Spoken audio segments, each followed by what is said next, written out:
Welcome back to Real Life Behind the Scenes, where we take a look at the real stories that inspire the movies and TV shows we all know and love. Today we will be looking at a movie from 2015, Room, which follows the story of a woman named Joy who was kidnapped as a child and forced to live in captivity in a shed that had been turned into a prison. Joy has been held captive for 7 years along with her 5-year-old son Jack, who was born in captivity. The story continues, showing their everyday life inside the prison as well as their mother's own personal torture of routinely being raped by their captor, who is only known as Old Nick, and who is her son's biological father. However, working together with her son, they manage to plot an escape and Nick is captured by the authorities. However, their hardship doesn't end there, because now Joy needs to adapt to the outside world, as well as her son, who knew nothing of life outside the walls of the shed. That's the plot of the movie. However, there's no way this movie is real, right? Elisabeth Fritzl was born April 6, 1966, in Austria, to her mother Rosemary and her father Joseph.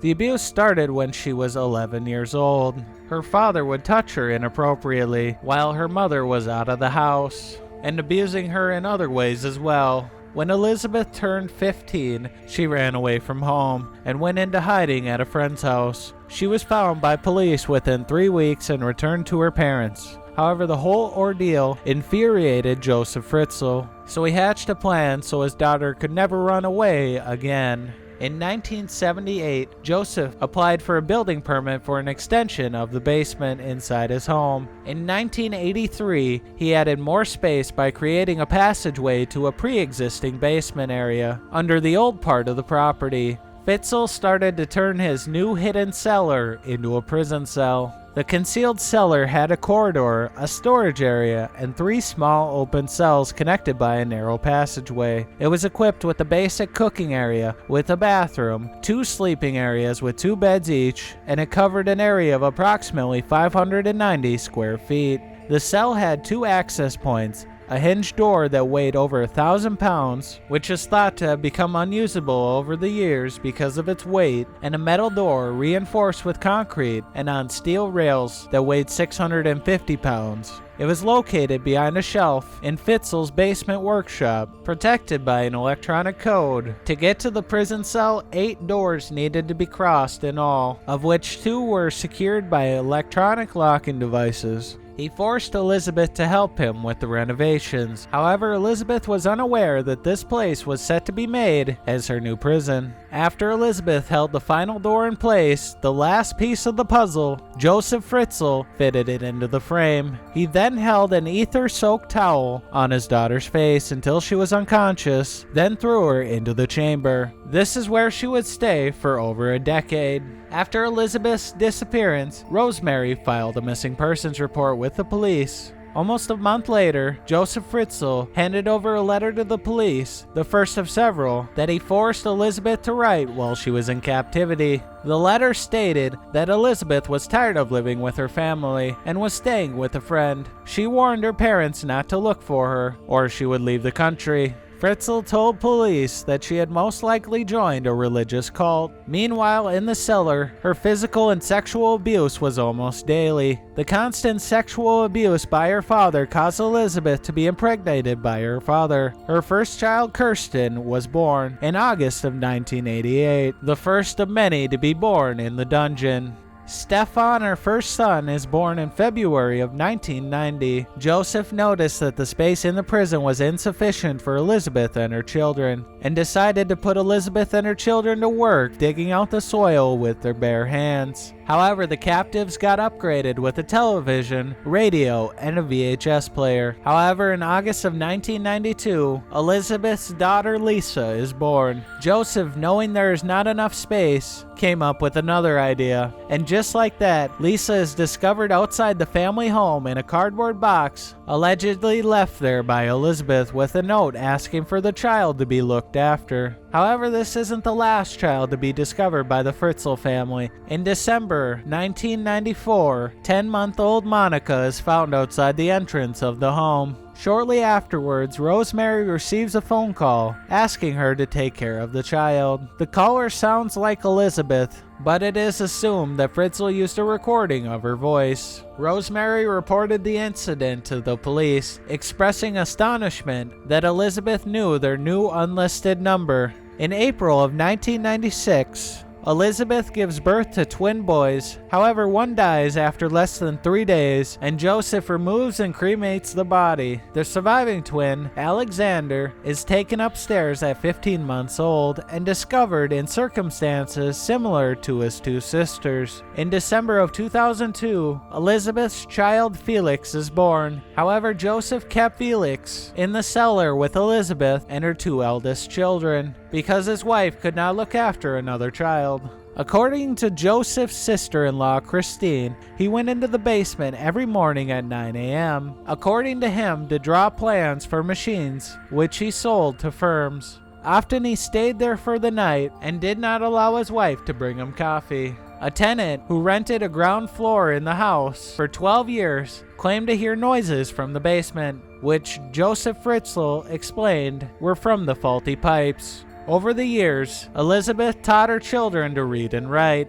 At times, Fritzl shut off the lights or refused to deliver food for days at a time to punish them. Fritzl told Elizabeth and the 3 children who remained there that they would be gassed if they tried to escape. Investigators concluded that this was just an empty threat to frighten the captives, for there was no gas supply to the basement. Joseph also told them that they would receive an electric shock and die if they touched the cellar door. However, in 2008, Elizabeth's first child, Kirsten, fell unconscious due to kidney failure. Elizabeth begged Joseph to bring her child to the hospital, who after some persuasion reluctantly agreed. Elizabeth carried Kirsten out of the chamber and saw the outside world for the first time in 24 years. Fritzl forced her to return to the chamber, and Kirsten was taken to the hospital by an ambulance. She was admitted in serious condition with life-threatening kidney failure. Fritzl later arrived at the hospital, claiming to have found a note written by Kirsten's mother. He discussed Kirsten's condition and the note with the doctor, Albert Ritter. Medical staff found aspects of Fritzl's story puzzling and alerted the police, who then broadcasted an appeal on television for the missing mother to come forward. What do you hope to achieve through our interview? I would like the mother to contact us. We'll treat the contact with high discretion and will probably get a step further in our diagnosis and treatment. The police reopened the case file on Elizabeth's disappearance. Fritzl repeated his story about Elizabeth being in a cult and presented what he claimed was the most recent letter, which was dated January of 2008.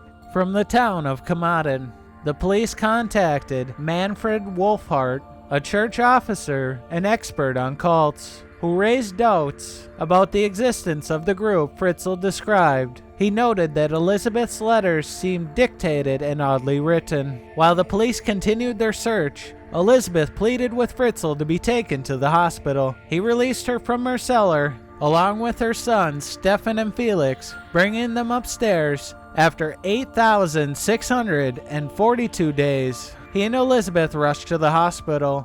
Following a tip-off from Dr. Ritter that Joseph and Elizabeth were at the hospital, the police detained them on the hospital grounds. Elizabeth did not provide police with more details until they promised her that she would never see her father again. Over the next 2 hours, she told the story of her 24 years in captivity.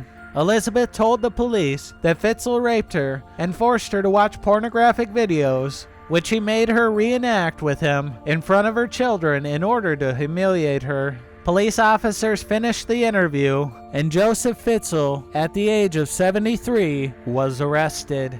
Elizabeth, her children, and her mother Rosemary were taken into care. Police said Fritzl told the investigators how to enter the basement chamber through a small hidden door, opened by a secret keyless entry code. Rosemary had been unaware of what had happened to Elizabeth. on April 29th, it was announced that DNA evidence confirmed Fritzl as the biological father of his daughter's children. After his arrest, Fritzl claimed that his behavior toward his daughter did not constitute rape, but was consensual. Fritzl stated, "I am not the beast the media makes me out to be." He explained that he bought Elisabeth flowers and books and toys for the children into the bunker. Fritzl decided to imprison Elisabeth after she did not adhere to any rules. "That is why I had to do something. I had to create a place where I could keep Elisabeth by force if necessary, away from the outside world." On March 19, 2009, Fritzl was sentenced to life imprisonment without the possibility of parole for 15 years, which is still less than the length of his daughter's imprisonment. He said that he had accepted the sentence and would not appeal. After being taken into care, Elisabeth and all 6 of her surviving children and her mother were housed in a local clinic where they were shielded from the outside environment and received medical and psychological treatment. Berthold Keplinger, head of the clinic where Elisabeth and her children were being treated, said that Elisabeth and the 3 children held captive in the cellar required further therapy to help them adjust to the light after years in semi-darkness. They also needed treatment to help them cope with all the extra space that they had now found themselves in. Stefan could not walk properly because his height made him hunch over because the cellar ceiling was too low. It had also been revealed that normal everyday circumstances, such as the dimming of lights or the closing of doors, plunged Kirsten and Stefan into anxiety and panic attacks. The other 3 of Elisabeth's children, who were raised by their father, are being treated for anger and resentment. After the trial, Elisabeth and her 6 children were moved to an unnamed village in northern Austria, where they are living in a fortress-like house. All of the children require ongoing therapy. Rosemary lives alone in a small apartment and is allowed to see her grandchildren regularly. However, her daughter refuses to see her. But now I want to know what you guys believe. Do you guys believe the movie The Room is closely tied to these real-life events? Do you think that Joseph should have gotten a longer sentence? Personally, I do. But let me know what you think in the comments below. We hope you enjoyed this video, and if you did, please leave a like, and maybe even subscribe for more great content. We do all the research so you don't have to. And as always, I'm Alex, and I hope you have a fantastic day.